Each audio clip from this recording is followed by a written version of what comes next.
When I was growing up, I used to be really active in my local church youth group.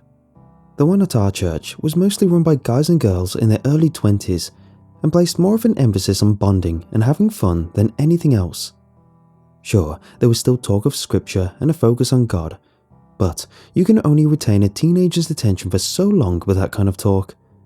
The youth group put on all kinds of events, like pulling all-nighters at the church, attending concerts, geocaching, among countless others, and was far and away a better option than the regular church service, at least for me. One event, which eventually became reoccurring due to its popularity, was something we called the trade game. The youth group would divide up into teams of 5 or 6 kids and 1 counselor. Each team would be given a single number 2 pencil and dispatched into the local neighborhoods. The object of the game was simple. Try and acquire the coolest item possible using only the pencil as trade collateral. Each team would go door to door to attempt and trade the pencil for an item of equal or greater value with a homeowner. Rinse and repeat for the allotted 1-hour time frame. It was a simple premise, and on the surface, you may not expect it to yield anything too valuable. But you'd be wrong. Previous escapades of this game had yielded things like couches, go-karts, a slushy machine, a giant gumball dispenser, a 54-inch box television, among many others. Most infamously was the occasion where a guy was on the brink of trading one team his Hummer H2 for a DVD player. Clearly the guy was loaded, but unfortunately for the team, the man's wife stepped in and shut down the transaction. The game was meant to be a simple exercise in negotiation and interaction with the local community, but more than anything, it was meant to be fun and engaging for the players. At the end of the game, the youth group would gather and vote on which team acquired the coolest item. The winning team would be given candy, and the items collected would be used to decorate the youth group classroom so everyone could enjoy them. That 54-inch TV sat in the lounge with a Nintendo 64 surrounded by beanbag chairs and lazy boy chairs, all of which had been acquired from the game at some point in time. I had never been on the winning team, but I remember the night that changed. We split into groups as per the norm, and once again set off into the neighborhood to begin. Not long after we arrived at the first house, and one of the kids knocked on the door. A middle-aged man answered soon after, and one of the kids explained the rules of the game to him. The man chuckled. "Oh yes, I've seen you guys come round before. What do you got to trade this time?" he asked. We showed him the pencil, and he appeared to ponder it a moment. He then smiled and excused himself back into his home before returning with something in hand. "How about this?" he asked, holding out a toaster in his hand. We jumped at the opportunity and accepted his offer right away. We thanked him, took the toaster and handed him the pencil. The team was buzzing as we knew we were off to a great start, but we hadn't seen anything yet. We repeated that same process probably a dozen times after that. We traded that toaster for a blender, the blender for a Leatherman multi-tool, the Leatherman for a lawnmower, and the lawnmower for our holy grail, a brand new original Xbox. This was the early 2000s, and our team of teenage boys thought that an Xbox was pretty much the coolest item we could have possibly hoped for. Time was winding down by that point, and we were satisfied with our new treasure, but decided to hit one more house before returning to the church. I knocked on the old wooden door, and our team waited in silence. A few moments later, and the woman answered the door. She was an elderly lady, mid-70s if I had to guess, and greeted us with a warm smile. We greeted her and explained the rules of the game to her. I then showed her the Xbox and asked whether she wanted to participate and offer a trade. The woman pondered a moment and smiled warmly. "I have just one thing for you. One moment." She shut the door and returned inside. We waited for a minute or two before the door opened once more. The old woman then stepped onto the porch, and we eagerly awaited what she had to offer. how about this? She opened her wrinkled hand to reveal a single silver key. It looked unusual, possessing no teeth marks of any kind. It just looked like a rough key before a keymaker cut it into the right dimensions. There was a symbol on the hilt, but I didn't recognize it. "What's this for?" one of the kids asked. The woman smiled. "Everything." Our team exchanged a few perturbed glances. "So, you're offering just the key to trade?" I asked, trying my best not to come off as rude. The woman nodded. "Yes, my child, but this isn't just an ordinary key. The key can be used on anything." We just stared at her a moment. "Anything?" I asked. She nodded again, possessing an odd gleam in her eye. "Any door, any lock, anything that needs a key can be opened or activated with this key." I glanced at the team, but they didn't appear convinced. I wondered whether the woman was right in the head. Not to be mean or anything, but her claim was quite extravagant. I'm no key expert, and certainly wasn't at the time, but something like that is impossible, right? A master key can't exist. The team was reluctant to part with our treasured Xbox, and in the end, we thanked the woman for her time and politely declined her proposal. The woman just smiled, in an odd look which is hard to describe. It was almost like someone bidding farewell to a loved one. The team turned to leave, and I turned to follow when the woman gently grabbed my arm. I looked back to her, now somewhat uncomfortable. "I want you to take it," she said. I glanced at the key in her other hand once more. Thanks, but that's okay," I replied, trying to slither away. Her grip bolstered. "I don't want your gaming doohickey. Goodness sakes, I wouldn't know what to do with it anyway, but I want you to have this." She offered the key again. That's not really how the game works. I'd have to trade you something." The woman then released the grip and thought a moment. By this time, our counsellor had paused on the street, wondering whether something was amiss. "Well, how about this? I don't get many visitors nowadays, so let's just say that you traded your time for this key." There was a subtle aura of sorrow in her eyes, and I didn't know why. I also didn't know why she was so insistent on me having the key either.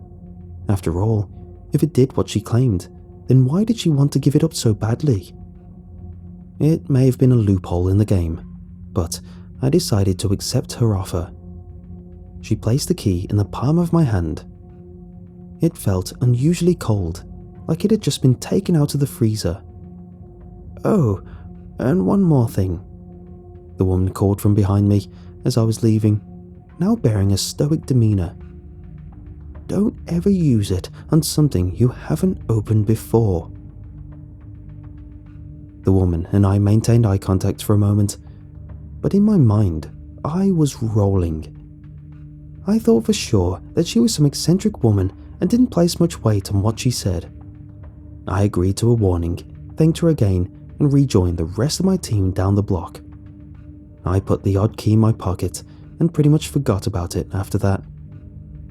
The team was on cloud 9, and after all the teams had gathered in the main room, we all showed off the treasures we had acquired. The other teams had some good stuff, but after the votes had been tallied, it was clear that our team's Xbox was the coolest item. We won the game for the first time, but little did I know that the true prize was something I barely paid attention to. Years went by after that, and I pretty much forgot about the odd little silver key. Looking back, I honestly can't justify how exactly I managed to forget an item like that, but I guess my teenage mind was focused on other priorities. I was preparing to leave for college years later and cleaning out my room for the big move. In the deepest crevice of my closet, I stumbled upon something I had entirely forgotten about. The odd silver key.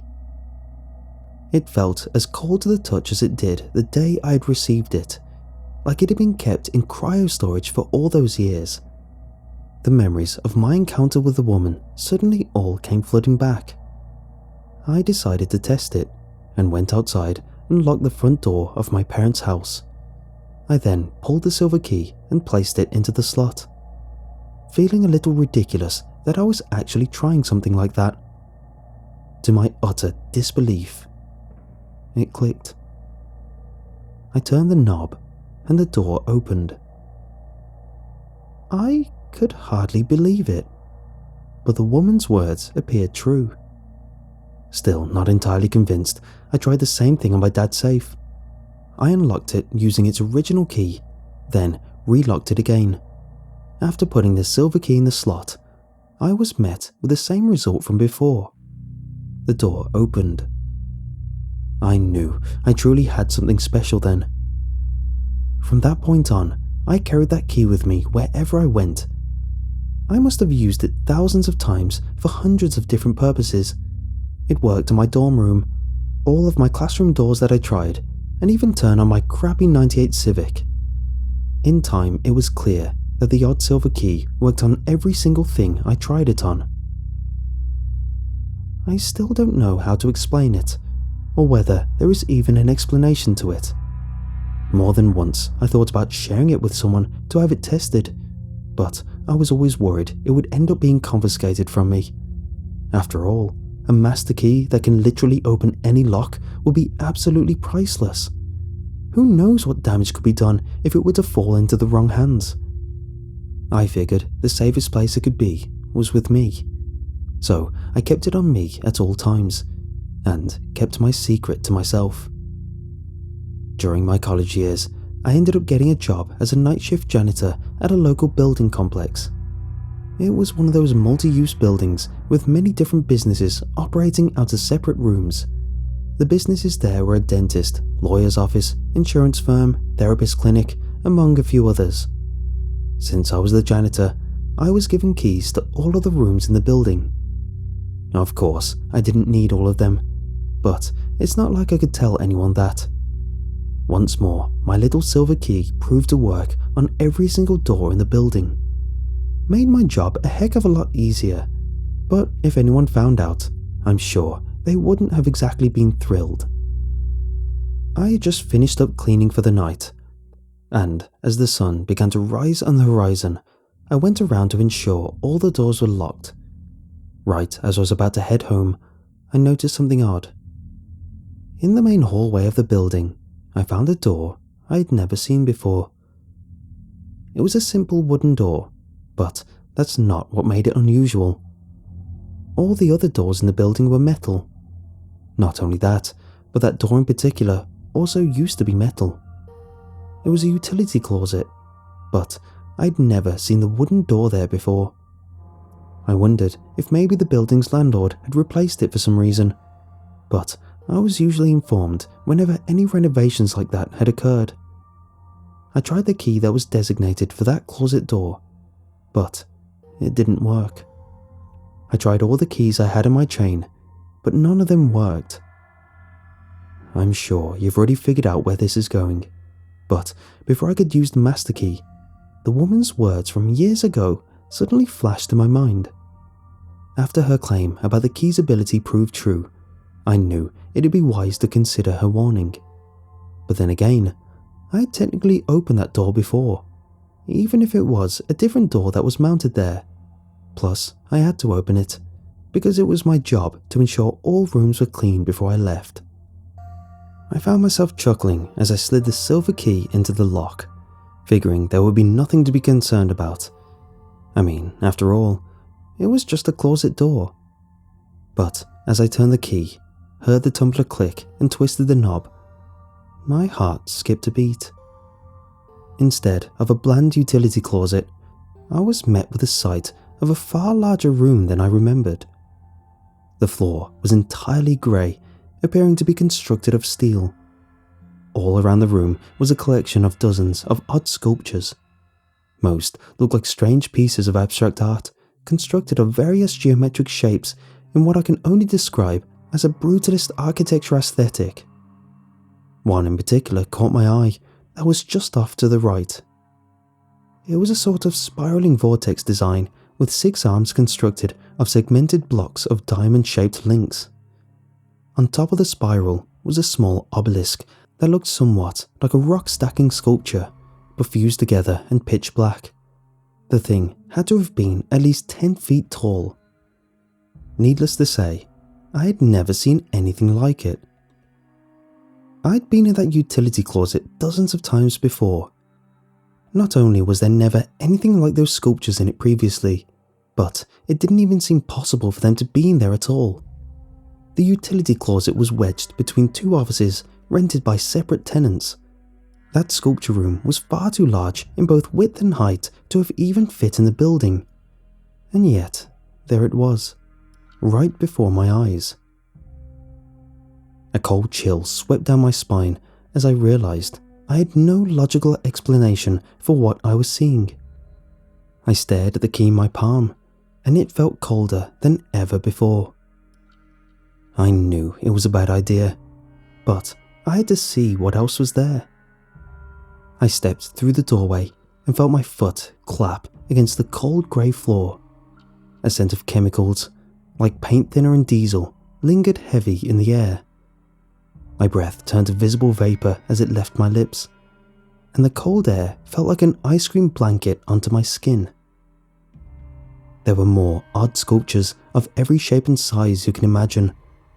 There had to have been several dozen of them at least. Most were of the same vein as the first I described, consisting of odd geometric formations. There were a few that possessed a bit more human qualities, but the resemblance was minimal. The first I saw consisted of a large mound of hardened clay.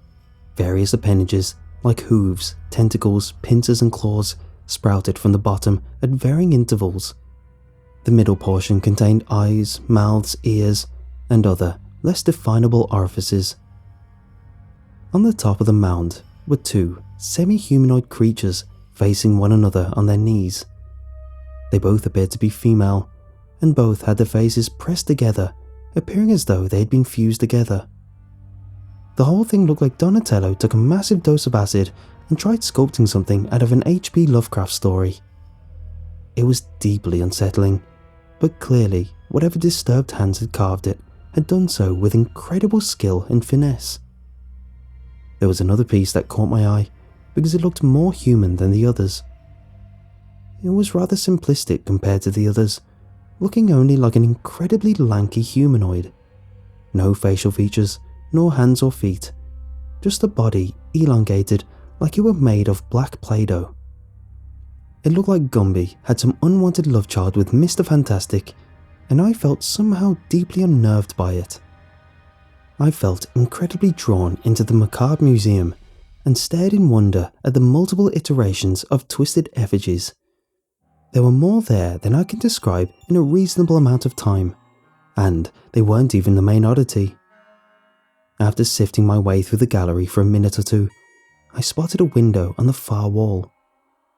This window was massive, expanding tens of feet upward to the ceiling.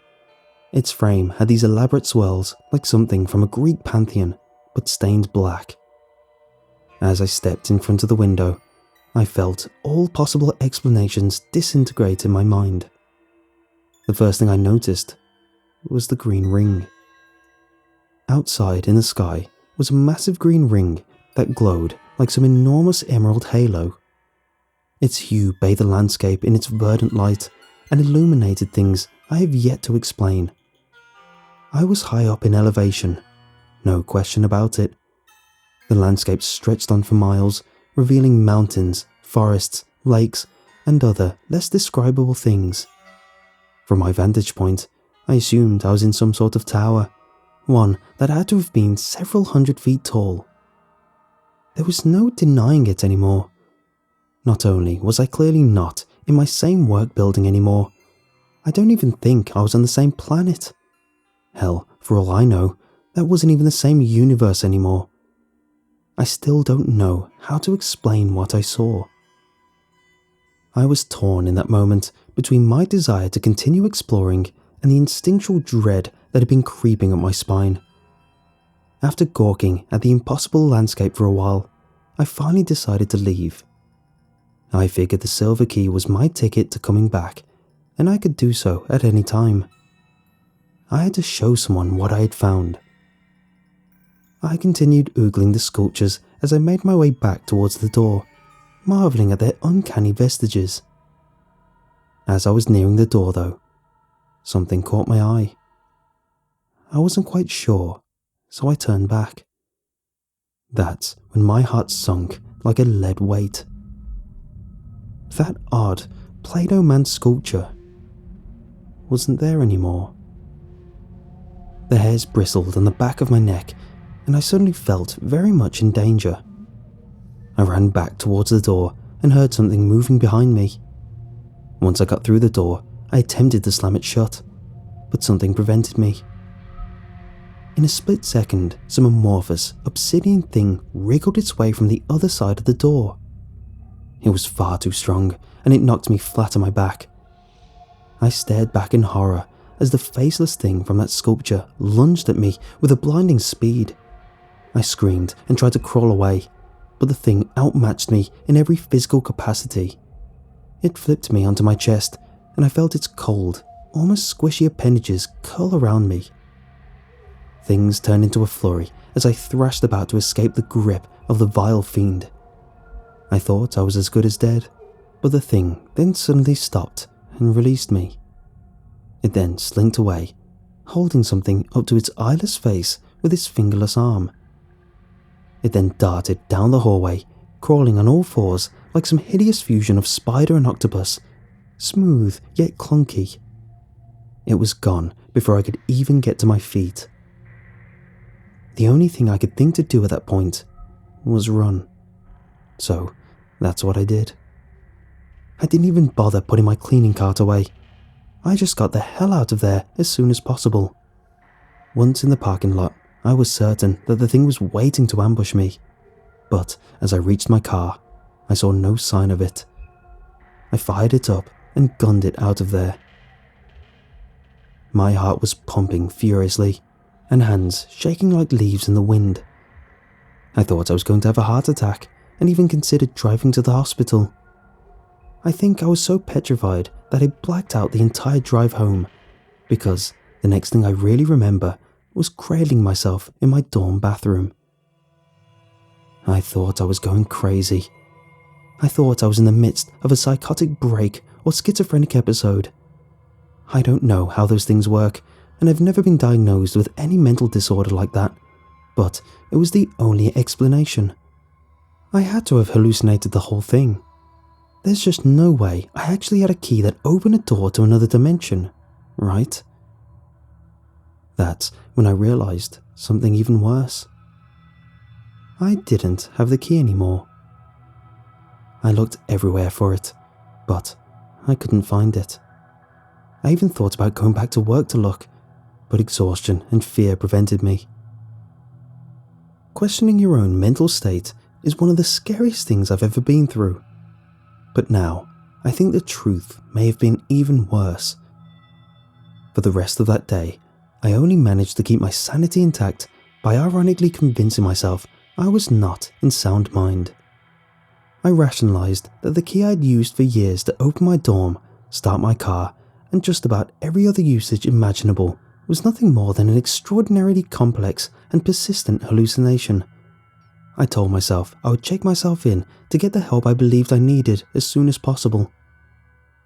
By the time my heart finally stopped racing several hours later, I was struck with a wave of exhaustion like a club to the face. I fell asleep right there in the bathroom and was woken up to the sounds of knocking several hours later. It was my roommate, Chris, and he looked quite worried. "Dude, are you alright? You've been in there all day." I did my best to dissuade his concern, claiming I had been very hungover and fell asleep in the bathroom whilst between sessions of vomiting. He laughed at that. "Oh, thank God, man. I was worried you got caught up in that stuff in your building." I peeked an eyebrow at him. "What are you talking about?" I asked, causing Chris to mirror my confusion. "At the Zenith complex downtown. That's where you work, right? Did you work last night?" I nodded, replying yes to both questions. "Did you hear what happened?" My heart sunk as Chris pulled out his phone. After a few seconds of typing, he turned the phone to face me. On his screen was an article from a local news outlet. "Two dead in a horrific and bizarre attack late last night," it read. I grabbed the phone from him and furiously scanned the pages with my eyes. The article revealed that 2 women were killed in a way that no one could fully explain. They found one woman, who was a secretary for the insurance firm, cut in half, with her lower section solidified in some kind of stone material, while her torso remained flesh. The other woman was a dental hygienist and had been decapitated, with a headless corpse sprawled on the hallway and a stone replica of her head laying a few feet away. Whether that stone was actually her head or not, I still don't know, and I don't think anyone does. Paranoia and crippling guilt surged into my gut like never before, and it was so abrasive that I collapsed to my knees. Once again, I questioned my own sanity. Was it me that did it? Did my mind simply concoct an illusion to convince me otherwise? I don't know if that explanation would have been worse or better than the truth I now know, considering the attack happened well after I had already left. I've been holed up in my apartment ever since that happened earlier today. I know it's a matter of time before cops come to interview me. But what am I even supposed to say? I didn't do it. I'm sure of that now. But I can't explain what really happened. Either way, they'll haul me off to a loony bin for sure. No one will believe the truth. The only person I could think to turn to for help was the same person where this all began. The old woman who had traded me the key. I searched online, and after scouring through all sorts of eulogies, articles and census reports, I finally found her in the worst place possible. It was a police report, and it was even more worrying than I could have imagined. Sandra Elmsworth, 83, had suddenly and inexplicably gone missing almost 10 years ago. Police found no sign of a struggle in her home, and no indication she had left of her own volition. The woman suffered a myriad of physical ailments, including an injured hip, and likely couldn't have left her home unsupervised even if she wanted to. How does an elderly woman just vanish off the face of the earth like that? Police suspect foul play, but after all this time, they have yet to identify a witness, suspect, motive, or even an explanation of what exactly happened. The only thing they noted being out of the ordinary was that her house seemed unusually cold for the August season when they conducted their investigation. I don't know what all this means, and I don't know what I should do. That thing attacked me. That thing hid in that strange world beyond the door. I let it out, and now I think it has the key. I don't think there's any question to it. Whatever it is was responsible for the deaths of those 2 women. Why didn't it kill me? What even is it, and what was that place it came from? How does the key work? After all this, it seems I'm left only with endless questions. Questions I may never get the answer to. There's one which really worries me more than all the others though. How many other doors are out there? And what if that thing decides to start opening them?